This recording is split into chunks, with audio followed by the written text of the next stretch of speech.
Hello दोस्तों, स्वागत है आप सबका मेरे चैनल मैगज़ोन पर। और आज हम लोग अपना शुरू करने जा रहे हैं एक नया चैप्टर जो कि हमारा मैकेनिक सेक्शन होगा। और इस सेक्शन में हम लोग ऑलमोस्ट 6 मॉड्यूल्स में ये पूरा चैप्टर कवर करेंगे। यहाँ कई सारे टॉपिक्स हैं जो हम लोग को पढ़ने हैं। सबसे पहला टॉपिक आज हम लोग शुरू करने जा रहे हैं मोशन से, फिर फोर्स पढ़ेंगे, फिर वर्क, पावर एंड एनर्जी पढ़ेंगे और बाकी जितने भी टॉपिक्स हैं like centre of gravity, equilibrium, stability, सारी चीजें हम लोग यहाँ पर कवर करेंगे। तो इस लेसन को स्टार्ट करने से पहले मैं आप लोगों से रिक्वेस्ट करूंगा कि मुझे अनअकैडमी के प्लेटफॉर्म पर भी फॉलो कर लीजिए। मेरे कई सारे कोर्सेज अनअकैडमी के प्लेटफॉर्म पर भी अवेलेबल हैं और यहाँ पर आप फिजिक्स और केमिस्ट्री पढ़िए और वहां पर मैंने टेक्निकल स्टार्ट कर दिया है स्ट्रेंथ ऑफ मटेरियल से, तो वो भी कोर्सेज बहुत अच्छे हैं और यहाँ पर भी आप मुझे साइमल्टेनियसली फॉलो करते रहिए। और अगर बैकग्राउंड में आपको कुछ बच्चे की आवाज, चीखने चिल्लाने की आवाज सुनाई देती तो प्लीज इग्नोर दैट, क्योंकि मेरे घर में थोड़े बच्चे हैं छोटे छोटे, तो वो सब खेलते कूदते रहते हैं। तो हालांकि उससे बहुत ज्यादा कोई दिक्कत आपको नहीं होने वाली, क्योंकि यहाँ जो कंटेंट आपको मिलेगा, कंटेंट हम लोग बहुत अच्छा देंगे। और एक रिक्वेस्ट और है कि आप लोग शेयर नहीं कर रहे हैं बिल्कुल भी अपने फ्रेंड्स और कोलीग्स के साथ। में इतनी रिक्वेस्ट करता हूं हर वीडियो में आप लोगों से, लेकिन आप लोग बिल्कुल भी शेयर नहीं कर रहे हैं। तो प्लीज इस चैनल को शेयर करिए, टेलीग्राम लिंक को ज्वाइन करिए, टेलीग्राम ग्रुप को हमारे ज्वाइन करिए। जितना स्टडी मटेरियल सब वहां से आपको मिलेगा, फ्री ऑफ कॉस्ट मिलेगा। पूरी तैयारी हम लोग आपको कराने वाले हैं। तो प्लीज आप लोग भी, बस इतना ही मैं आप लोगों से सपोर्ट मांग रहा हूं कि हमारे चैनल को सब्सक्राइब करते रहिए और दूसरों से भी कहिए कि हमारे चैनल को सब्सक्राइब करें, क्योंकि यहाँ पर 100% फ्री मटेरियल मिल रहा है आप लोगों को RRB JEE, SSC JEE, GATE और इंजीनियरिंग सर्विसेज के लिए।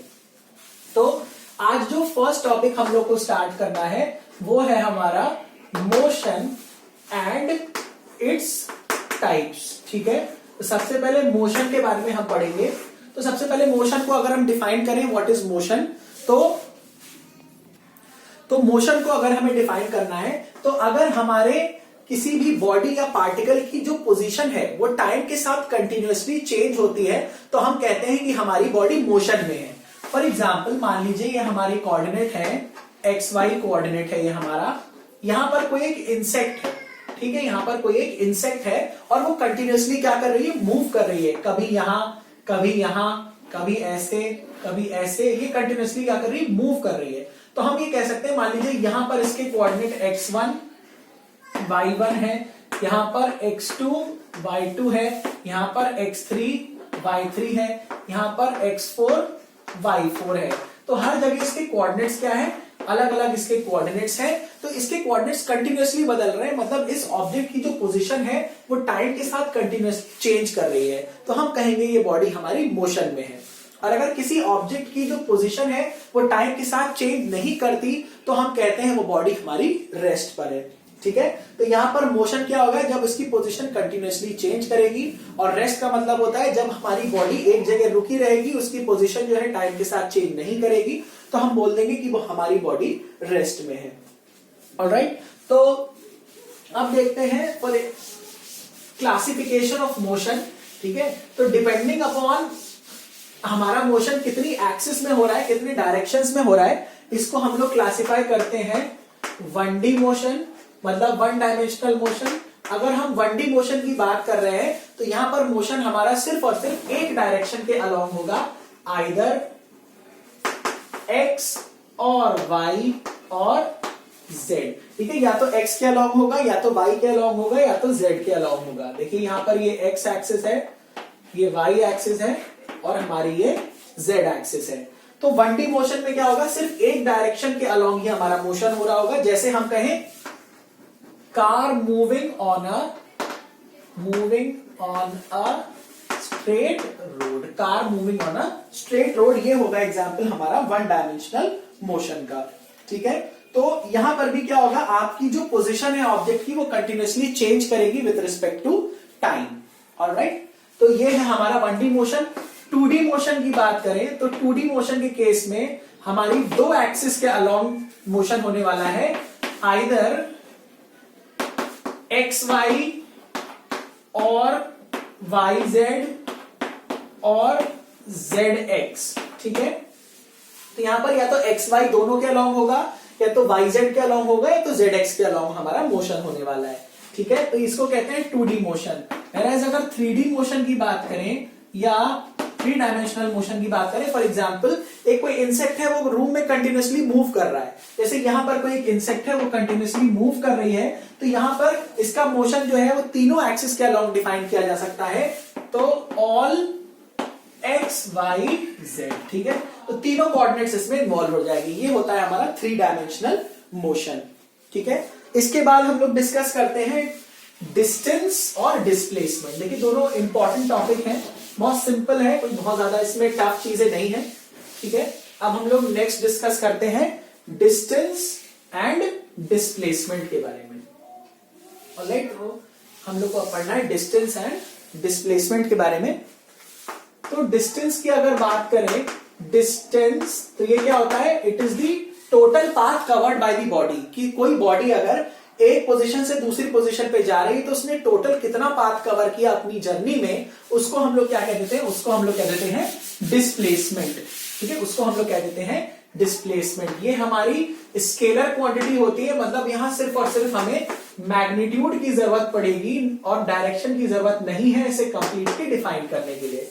देखिए मेरे पास अपने हैंड रिटन नोट्स हैं, क्योंकि मैं 7 साल हो गए मुझे बच्चों को पढ़ाते हुए। 9th और 10th करिकुलम को मैं पढ़ाता हूँ, सीबीएसई और आईसीएसई दोनों बोर्ड्स को, फिजिक्स और केमिस्ट्री। तो मुझे बहुत ज्यादा दिक्कत नहीं होती, फिजिक्स और केमिस्ट्री मैं पूरी यहाँ खुद कवर करने वाला हूँ अपने चैनल पर, और आई होप कि आप लोगों को अच्छा भी लग रहा होगा। तो इसी तरीके से आप लोग बने रहिए हमारे साथ, और जितने भी पूरा फिजिक्स केमिस्ट्री हम लोग बहुत अच्छे से और कम टाइम में कवर करने वाले हैं।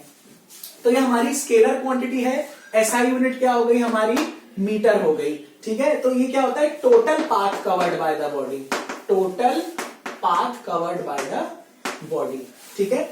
और ये आपकी एक स्केलर क्वांटिटी हो गई। स्केलर क्वांटिटी में हमारा मैग्नीट्यूड ही सिर्फ काम आता है उसको कंप्लीटली डिफाइन करने के लिए, लेकिन अगर वेक्टर की बात करें तो उसमें हमारा स्केल, हमारा मैग्नीट्यूड भी चाहिए और हमारा डायरेक्शन भी चाहिए, दोनों चीजें चाहिए होती हैं।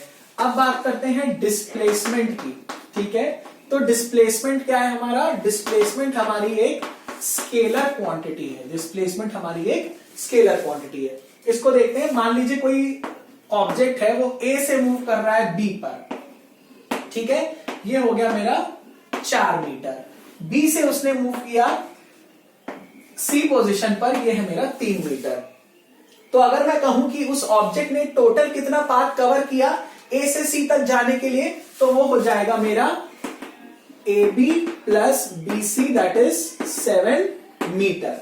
अब मैं कहूं, देखिए बॉडी हमारी इनिशियली ए पर थी, तो ये इसकी इनिशियल पोजीशन है। फाइनली हमारी बॉडी कहां पर पहुंच गई, सी पर, तो ये इसकी फाइनल पोजीशन है। तो मैं कह सकता हूं कि इनिशियल और फाइनल पोजीशन के बीच में, इनिशियल और फाइनल पोजीशन के बीच में सबसे छोटा गैप कितना है। अब देखिए ये हमारा 90 डिग्री है, 4 मीटर 3 मीटर, तो पाइथागोरस थ्योरम से आ जाएगा 5 मीटर। तो सबसे छोटा डिस्टेंस कितना है दो इनिशियल और फाइनल पोजीशन के बीच में, 5 मीटर, दैट इज AC। तो ये हो गया 5 मीटर। तो अगर बात करें डिस्टेंस की, तो ये हो जाएगा हमारा डिस्टेंस, बॉडी ने कितना टोटल पाथ कवर किया फाइनल पोजीशन तक जाने के लिए। और AC क्या हो जाएगा हमारा displacement, that is shortest path between the initial and final positions. तो डिस्प्लेसमेंट हमेशा कहां से कहां डायरेक्टेड होगी, इनिशियल से फाइनल पोजीशन के लिए। सॉरी ये स्केलर नहीं है, I am so sorry, this is not a scalar. Displacement हो गई हमारी वेक्टर क्वांटिटी, ये हमारी एक वेक्टर क्वांटिटी है, क्योंकि इसमें मैग्नीट्यूड भी है और हमारा डायरेक्शन, दोनों चीजें हैं। तो मैग्नीट्यूड और डायरेक्शन हमारा दोनों यहाँ चीज इन्वॉल्व है, इसीलिए हमारी ये हो गई वेक्टर क्वांटिटी। और यहां से आप लोग को समझ में आ गया होगा कि डिस्टेंस और डिस्प्लेसमेंट में क्या दोनों में डिफरेंस होता है। ऑलराइट, तो ये तो था हमारा डिस्टेंस एंड डिस्प्लेसमेंट के बारे में। नेक्स्ट यहां पर देखते हैं स्पीड और वेलोसिटी के बारे में। देखिए स्पीड क्या है, speed is simply distance upon time. अगर कोई बॉडी कुछ डिस्टेंस कवर कर रही है और वो कितने टाइम में वो डिस्टेंस कवर कर रही है, दोनों का रेशियो क्या हो जाता है, हमारा स्पीड हो जाता है, ठीक है। तो नेक्स्ट हम लोग देखते हैं स्पीड एंड वेलोसिटी। क्या है, स्पीड एंड वेलोसिटी। तो स्पीड क्या होती है, it is defined as the rate of change of distance, rate of change of distance. Distance जब हमारा टाइम के साथ चेंज होता है तो उसी को हम लोग कह देते हैं स्पीड। तो speed is nothing but rate of change of distance, इसी को कहते हैं स्पीड। और स्पीड हमारी स्केलर क्वांटिटी है, तो मतलब यहाँ सिर्फ और सिर्फ मैग्नीट्यूड का ही जरूरत पड़ेगी, यहाँ पे डायरेक्शन की कोई जरूरत नहीं पड़ेगी हमारी स्पीड को कंप्लीटली डिफाइन करने के लिए। ठीक है, ये आपकी एक स्केलर क्वांटिटी है और इसकी यूनिट क्या हो जाती है, एसआई यूनिट मीटर पर सेकेंड। अदर यूनिट्स क्या हो जाती है, सेंटीमीटर पर सेकेंड भी हो सकती है, मिलीमीटर पर सेकेंड भी हो सकती है और किलोमीटर पर आर भी हो सकती है। तो कन्वर्जन देखते हैं, मीटर पर सेकेंड से किलोमीटर पर आर में कन्वर्ट करने के लिए शॉर्ट तरीका क्या है, देखिए ये छोटी यूनिट है, ये बड़ी यूनिट है, तो छोटी से बड़ी यूनिट में जाना है तो बड़ा अपॉन छोटे से मल्टीप्लाई कर दो, छोटे से बड़े यूनिट में जाना है तो बड़ा अपॉन छोटे से मल्टीप्लाई कर दो 18/5, और किलोमीटर पर आर से हमें जाना है मीटर पर सेकेंड में, तो हम मल्टीप्लाई कर देंगे छोटा अपॉन बड़ा 5/18 से। तो ये एक सिंपल शॉर्ट तरीका है, ये कोई बहुत बड़ी चीज नहीं है, तो बहुत सिंपल तरीका है। ठीक है, तो यहां पर ये स्पीड हमारी क्या हो जाएगी, ये हो जाएगा rate of change of distance. तो ये सिंपली क्या होता है, speed is equals to distance upon time. ठीक है, ये हमारा सिंपल फॉर्मूला है। अब स्पीड का क्लासिफिकेशन देखते हैं। स्पीड 3 पार्ट्स में क्लासिफाई करी गई है, यूनिफॉर्म, नॉन यूनिफॉर्म और इंस्टेंटेनियस। ठीक है, यूनिफॉर्म, नॉन यूनिफॉर्म और इंस्टेंटेनियस। तो यूनिफॉर्म स्पीड क्या होती है, when the body is covering equal distance in equal interval of time, तो उसको हम लोग बोल देते हैं यूनिफॉर्म स्पीड। तो यूनिफॉर्म स्पीड क्या होगी, यूनिफॉर्म स्पीड का मतलब है when the body is covering equal distance in equal interval of time। जैसे मान लीजिए ये आपकी बॉडी इसने मूव करना शुरू किया, ठीक है, ये 5 सेंटीमीटर है, ये 5 सेंटीमीटर है, ये भी 5 सेंटीमीटर है, ये भी 5 सेंटीमीटर है। यहाँ टाइम 0 था इनिशियली, ये 10 है, 20 है, 30 है, 40 है। हर जगह अगर आप देखें तो टाइम इंटरवल कितना है यहाँ पे, 10 सेकेंड का। यहां पर भी कितना, 10 सेकेंड का, यहां पर भी कितना, 10 सेकेंड का, और यहां पर भी कितना है, 10 सेकेंड का। तो हर जगह आपका टाइम इंटरवल क्या आ रहा है, सेम। तो बॉडी क्या कर रही है, equal distance equal time interval में अगर कवर करती है तो वो होता है हमारी यूनिफॉर्म स्पीड। ठीक है, और नॉन यूनिफॉर्म स्पीड की बात करूं तो क्या होगा, नॉन यूनिफॉर्म स्पीड की बात करूं तो क्या होगा, when the body is covering unequal distance in equal interval of time। unequal distance equal interval of time में या equal distance unequal interval of time में, दोनों ही चीजें सही हो जाएंगी। ठीक है, तो अगर हम यूनिफॉर्म स्पीड की बात करें तो क्या हो जाएगा, एग्जाम्पल क्या हो जाएगा, ball on a smooth floor, ball on a smooth floor, ये इसका एग्जाम्पल हो गया।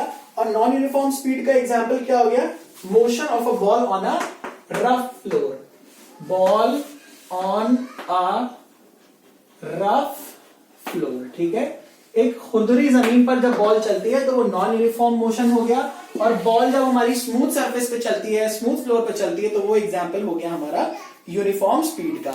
और इंस्टेंटेनियस स्पीड तीसरी होती है, इंस्टेंटेनियस स्पीड। तो इंस्टेंटेनियस स्पीड क्या होती है, इंस्टेंटेनियस स्पीड हमारी क्या है, when the speed is calculated for a very short interval of time.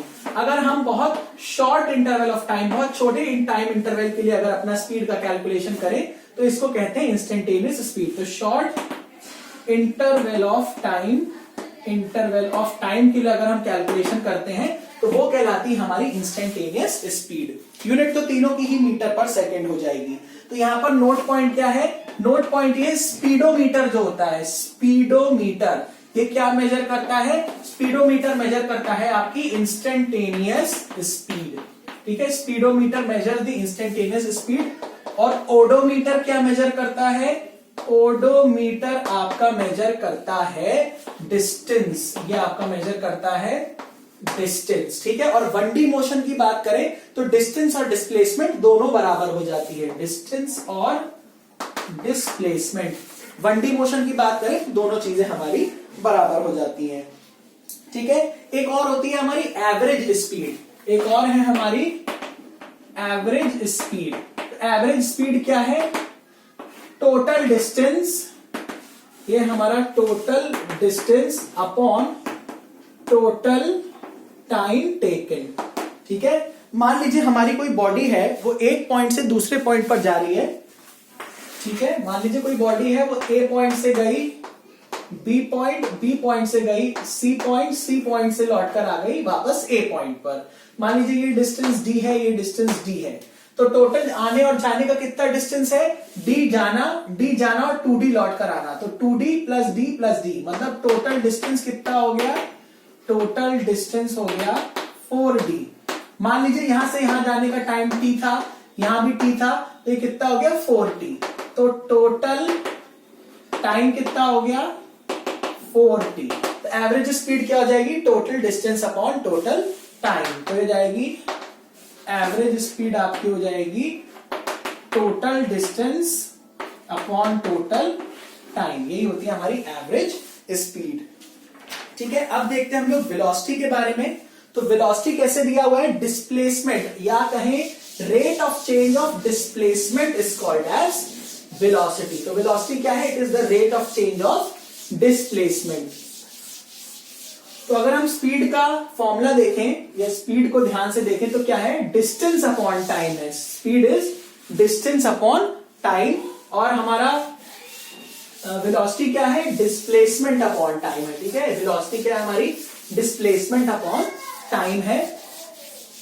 तो देखिए स्पीड है हमारा डिस्टेंस अपॉन टाइम, तो डिस्टेंस भी स्केलर क्वांटिटी है, टाइम भी स्केलर क्वांटिटी है, तो स्पीड क्या बन गई हमारी, स्केलर।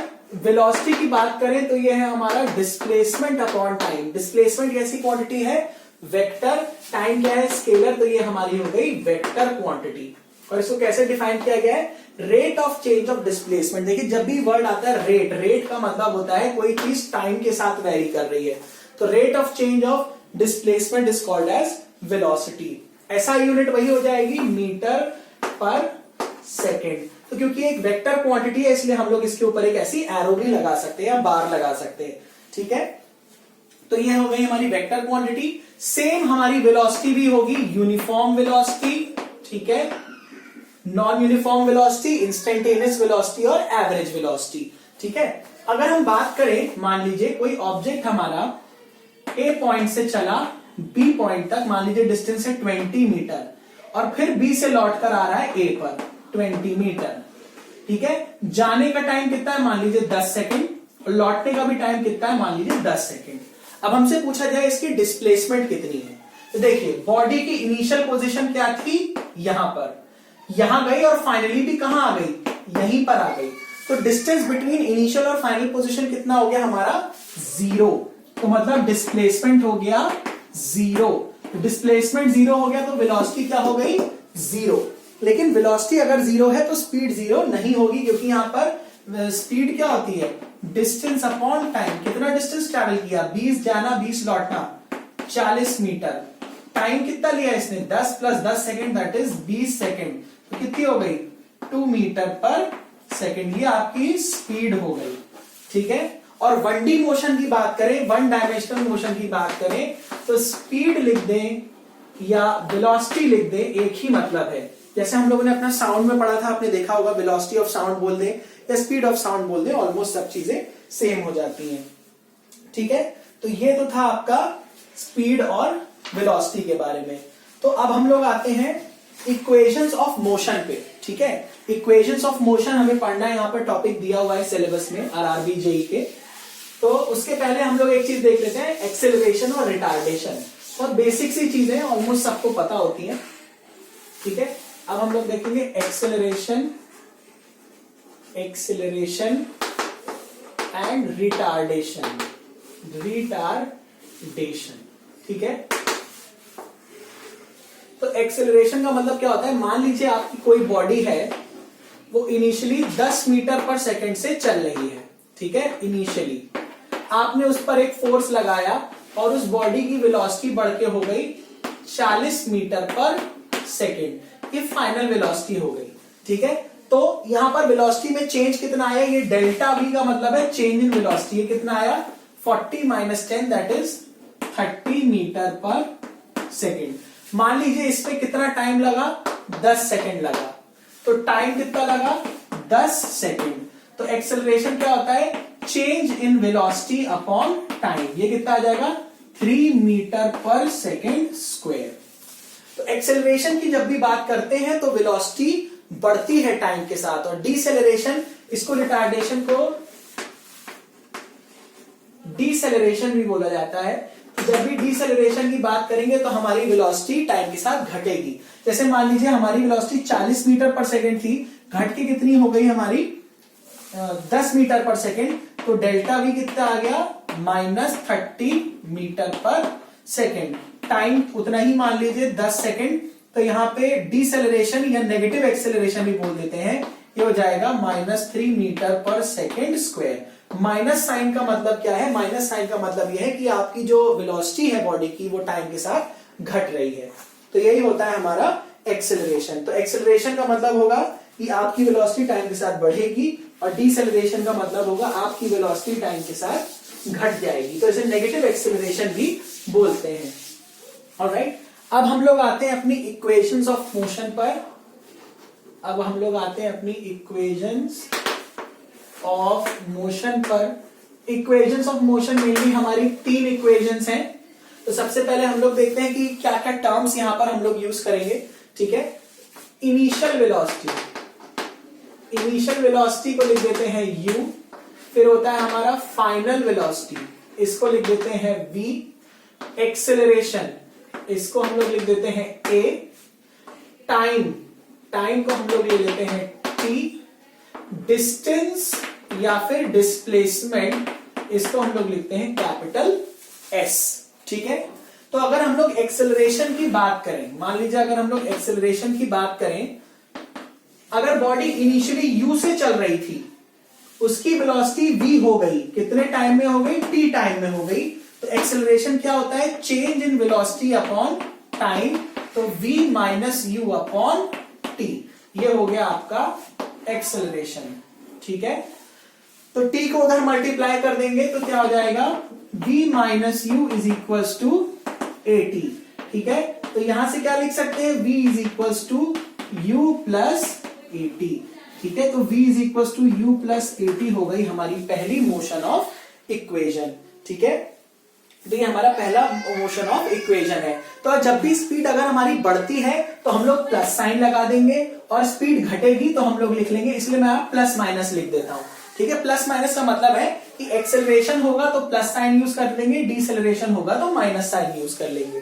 दूसरी इक्वेशन ऑफ मोशन हमारी है v square is equal to u square plus minus 2as।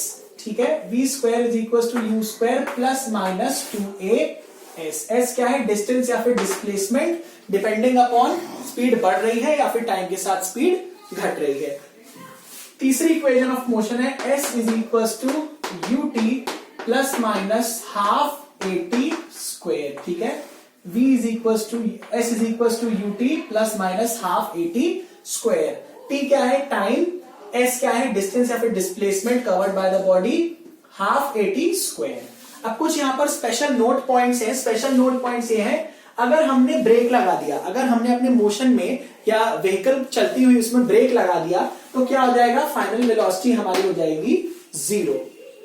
अगर हमारी वेलोसिटी कांस्टेंट है, अगर हमारी वेलोसिटी कांस्टेंट है मतलब यहां पर v माइनस यू क्या हो जाएगा, 0, तो इसके करस्पॉन्डिंग हमारा एक्सेलरेशन क्या हो गया, 0, क्योंकि वेलोसिटी में कोई चेंज नहीं होने वाला।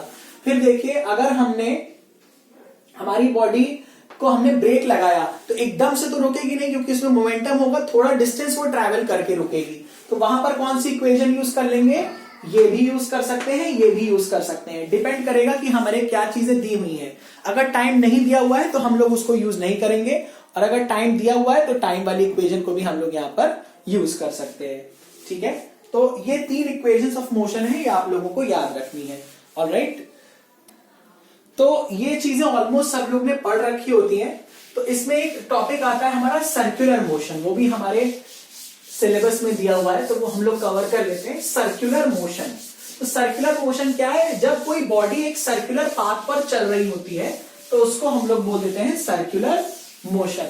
When the body is moving on a circular path, मान लीजिए एक सर्कुलर ट्रैक है, सर्कुलर पार्क है, ठीक है, ये सर्कुलर ट्रैक, सर्कुलर पाथ है, ये 4 पोजीशंस में डिफाइन कर रहा हूं, ए बी सी और डी।